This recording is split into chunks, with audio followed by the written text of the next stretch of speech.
এইগুলো হইছে এক ধরনের চায়না ফল। এইগুলা চায়নাতে বেশি পাওয়া যায়, কিন্তু পাহাড়ি অঞ্চলেও পাওয়া যায়। এই ফলগুলা খাইতে অনেক সুস্বাদু। দেখেন এইটার ভিতরে হচ্ছে এরকম, আর এর ভিতরে অনেক রস আছে।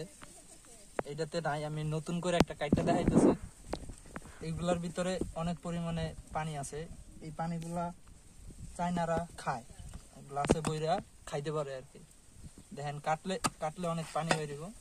এই যে এটার ভিতরে অনেক পানি আছে, পানি পড়তেছে। এটাতেও পানি কম, কিন্তু পাকলে ওইগুলার ভিতরে একটু বেশি পানি থাকে। আমি ভালো দেখে একটা কাটটা দেখাই, যেটা বড় আছে। এই যে এটার ভিতরে হয়তো পানি আছে। এই যে পানি সব পড়ে গেছে গা। এই যে পানি, এই পানিগুলা অনেক মিষ্টি। এইগুলা চায়নারা বেশি খায়, কিন্তু বাঙালিরা কম খায়।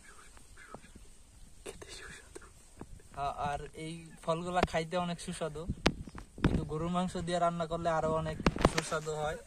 আপনারা চাইলে যদি কেউ খাইতে চান আর কি, মেসেজ করতে পারেন বা কমেন্টে জানাইতে পারেন, আমি আপনাদের জন্য পাঠানোর চেষ্টা করব। তবে এটা চায়না ডুমুর। যারা ডুমুর ফল খান, এরকম বড়গুলা কখনো দেখেন নাই, খান নাই, তাদের জন্য আমি কুরিয়ার সার্ভিস করে পাঠাই দেবো, যদি কেউ খাইতে ইচ্ছা করেন আর কি।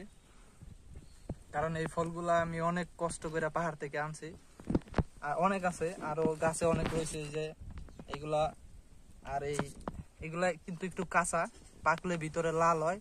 আর এই যে বিচিগুলা যে আছে, এই বিচিগুলা মনে করেন যে যখন পাকবো তখন এগুলা এমনি টান দিলে হাতে আসবো, তখন এগুলা খাইতে পারবেন।